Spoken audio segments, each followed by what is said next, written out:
السلام علیکم ورحمۃ اللہ وبرکاتہ۔ آج بات کرتے ہیں کچھ پریشانیوں کے اوپر۔ ہم میں سے کوئی بھی شخص ایسا نہیں ہے جو یہ کہے کہ میری زندگی میں پریشانیاں نہیں ہیں یا میری زندگی میں کسی بھی قسم کی کوئی مشکلات نہیں ہیں۔ میں ہر قسم کی مشکلات اور پریشانیوں سے بالکل فری ہوں، اور اگر کوئی ایسا کہتا ہے تو وہ ضرور اپنی زندگی پر غور کرے کہ اللہ تعالیٰ نے کہیں اتنی چھوٹ تو نہیں دے دی کہ اس کو زندگی کی ہر قسم کی آسائش مل رہی ہے اور کسی قسم کی کوئی پریشانی نہیں ہے۔ تو اللہ تعالیٰ جو ہے نا، قرآن پاک میں بھی بار بار جگہ جگہ ارشاد فرماتے ہیں کہ ہم لوگوں کو آزماتے ہیں، اور آزمانے کے ساتھ ساتھ اللہ تعالیٰ ہمیشہ صبر کا بھی کہتے ہیں۔ تو ایسا ممکن نہیں ہے کہ انسان کہے کہ میری زندگی میں کوئی پریشانی نہیں ہے۔ تو پریشانی تو زندگی میں ہے، ہر کسی کے ہے، اور ہر کوئی کسی نہ کسی طریقے سے اپنی زندگی میں پریشانی اور مشکلات کو فیس کر رہا ہے۔ بات آتی ہے کہ انسان پریشانیوں میں کیسے ریئیکٹ کرتا ہے، ہمیں اوور کم کیسے کرنا ہوتا ہے پریشانیوں سے نا، کیونکہ پریشانیاں جو ہے نا انسان کو بہت زیادہ ڈاؤن کر دیتی ہیں، اور انسان جو ہے نا سوچنے سمجھنے کی جو صلاحیتیں ہوتی ہیں نا وہ اس کی کم ہونے لگتی ہیں۔ مطلب انسان سوچتا تو ہے لیکن اس کا جو مائنڈ سیٹ ہوتا ہے وہ بہت زیادہ نیگیٹو ہو جاتا ہے، ہم بہت زیادہ نیگیٹو ہو جاتے ہیں نا، ہمیں لگتا ہے کہ ساری پریشانیاں ساری مشکلات تو صرف ہمارے اوپر ہی ہیں، جبکہ ایسا نہیں ہوتا۔ ہر کسی کے ساتھ کوئی نہ کوئی مسائل ہوتے ہیں۔ وہ الگ بات ہے کہ جو لوگ اللہ تعالیٰ پہ بھروسہ کرنا سیکھ لیتے ہیں وہ اپنی پریشانیوں اور اپنی مشکلات کو اپنے تک محدود رکھتے ہیں، اور اپنے رب سے اپنی پریشانی اور اپنی مشکلات کا ذکر کرتے ہیں، اور لوگوں کے سامنے ہمیشہ اسٹرانگ رہتے ہیں تاکہ لوگ جو ہے وہ ان کی موٹیویشن بنے رہے نا۔ تو ہم چاہتے ہیں کہ ہم بھی ایسے بنے نا، ہمیں لگتا ہے کہ لوگ ایسے نہیں ایسے ہیں کہ ان کے ساتھ تو کوئی پریشانی نہیں ہے، تو ہم چاہتے ہیں کہ ہم بھی ان کے جیسے بن جائیں، جبکہ ان کے ساتھ پریشانیاں ہوتی ہیں۔ تو ہمیں کیا کرنا ہوتا ہے، صرف ایسا بننا ہوتا ہے جیسے وہ لوگ ہوتے ہیں، کہ وہ کیسے اپنی پریشانیوں میں بھی اللہ تعالیٰ پہ بھروسہ رکھتے ہیں۔ تو بات صرف یہ ہے کہ پریشانیوں کا تعلق ہمیشہ سے اللہ تعالیٰ کے ساتھ رہا ہے۔ انسان کو پریشانیاں دینے والا اور مشکلات میں ڈالنے والا، آزمائشوں میں ڈالنے والا اللہ تعالیٰ ہے۔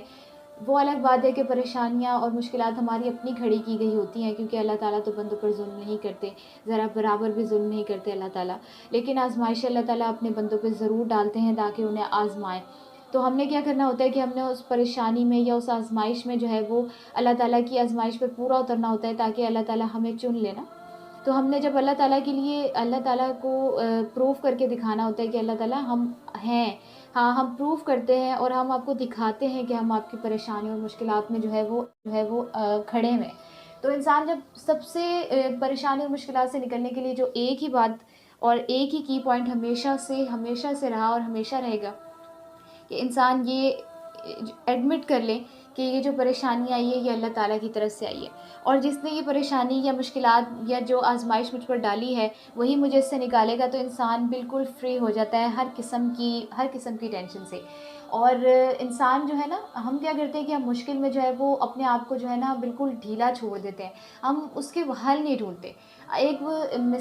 مثال سے آپ کو سمجھاتی ہوں کہ جیسے کہ دو لوگ ہیں، دونوں کو ہیئر فال کا ایشو ہے۔ اب ایک جو ہے وہ اپنے بالوں کے گرنے کی وجہ سے پریشانی کا شکار ہوگا، وہ سوچے گا کہ میرے بال کیوں گر رہے ہیں، کیا میں نے ایسا کیا کیا جو میرے بال گر رہے ہیں، اور وہ اس کو سوچتے سوچتے اتنی ٹینشن میں آئے گا کہ اس کے بال مزید گریں گے، جبکہ اسے کرنا کیا چاہیے تھا۔ اسی طریقے سے جو دوسرا بندہ ہے وہ کیا کرے گا کہ وہ سوچے گا کہ یار میرے اتنا ہیئر فال ہو رہا ہے، کیوں ہو رہا ہے؟ تو وہ دیکھے گا کہ ادھر کوئی شیمپو کا ایشو تو نہیں ہے، یا پھر ایسا کیا ہو رہا ہے، ایسا کیا کر رہا ہوں میں جس کی وجہ سے میرے بال جو گر رہے ہیں جھڑ رہے ہیں، ان کے پیچھے وجہ کیا؟ تو ایک بندہ ہوتا ہے جو پریشانیوں میں جو ہے وہ اس کو مزید سوچ کے اپنے آپ کو مزید ٹینشن میں ڈالتا ہے، اور دوسرا بندہ اس کا حل ڈھونڈتا ہے۔ تو ہمیں کیا کرنا ہوتا ہے، جب بھی کوئی پریشانی اور مشکلات ہمارے سامنے آ جائیں، ہمارے سامنے کھڑی ہو جائیں، تو ہمیں کیا کرنا ہوتا ہے، ہمیں ان کو پہلے تو ہم نے یہ سوچنا ہوتا ہے کہ ایسا کیا ہوا جس کی وجہ سے یہ پریشانی آئی، پھر اس کو اوور کم کرنے کے لیے حل ڈھونڈنے ہوتے ہیں۔ جب آپ ہاتھ پہ ہاتھ دھر کے بیٹھ جاتے ہیں نا، تو وہ مشکلات اور آزمائشیں بڑی سے بڑی ہوتی جاتی ہیں، اور پھر ہم پروو کر کے نہیں دکھا پاتے اللہ تعالیٰ کو کہ اللہ تعالیٰ دیکھیں ہم نے آپ کی جو پریشانی تھی یا جو آپ کی طرف سے جو آزمائش ہم پر آئی تھی اس پر ہم پورے اتر گئے۔ تو ہم نے کرنا یہ ہوتا ہے کہ ہم نے اللہ تعالیٰ پہ توکل کرنا ہوتا ہے. پریشانی کا سارا تعلق توکل اللہ پہ ہوتا ہے. جب آپ اللہ تعالیٰ پر، اللہ سبحانہ تعالیٰ پر پورا بھروسہ کرتے ہیں کہ اللہ تعالیٰ آپ نے مجھے اس آزمائش میں ڈالا ہے، میرے کرنے کا کام صرف اور صرف اتنا ہے کہ میں صبر کروں اور میں نماز سے اور صبر سے آپ کی مدد طلب کروں، تو آپ یقیناً مجھے اس آزمائش سے نکال لیں گے. اور عین ممکن ہے کہ اللہ تعالیٰ اس آزمائش سے نکال کر ہمیں چن لے، کیونکہ اللہ تعالیٰ جب آپ کو آزمائش میں ڈالتا ہے تو یقیناً اس کے ساتھ کوئی نہ کوئی آسانی ضرور ہوتی ہے. اور جب اب اللہ تعالیٰ آپ کو نکالتا ہے تو اس کے بدلے میں اللہ تعالیٰ یقیناً کچھ نہ کچھ ریوارڈ ضرور دیتا ہے. تو اگر آپ چاہتے ہیں کہ آپ ریوارڈ لینے والوں میں سے بنیں تو ہم نے پریشانیوں میں ہاتھ پہ ہاتھ دھر کے نہیں بیٹھنا، بلکہ اللہ تعالیٰ پر مکمل بھروسہ کرنا ہے اور اس کے اوپر ڈال دینا ہے کہ اللہ تعالیٰ آپ سنبھالنے والے ہیں، آپ سنبھال لیں گے یقیناً. اور اللہ تعالیٰ ہر مشکل کے ساتھ آسانی کا وعدہ کرتا ہے. تو بس ہم نے اللہ تعالیٰ پر مکمل بھروسہ کرنا ہے اور اللہ تعالیٰ پہ توکل کرنا ہے کسی بھی پریشانی اور مشکلات میں. تو یقیناً اللہ تعالیٰ ہمارا ساتھ دے گا اور ہمیں اپنے مقرر کیے ہوئے بندوں میں شامل کرے گا، اور جن پر اللہ تعالیٰ بہت زیادہ مہربانی کرتا ہے اور جن کو اللہ تعالیٰ اپنے لیے چن لیتا ہے انشاءاللہ تعالیٰ. جزاک اللہ خیرا کثیرا. السلام علیکم ورحمۃ اللہ وبرکاتہ.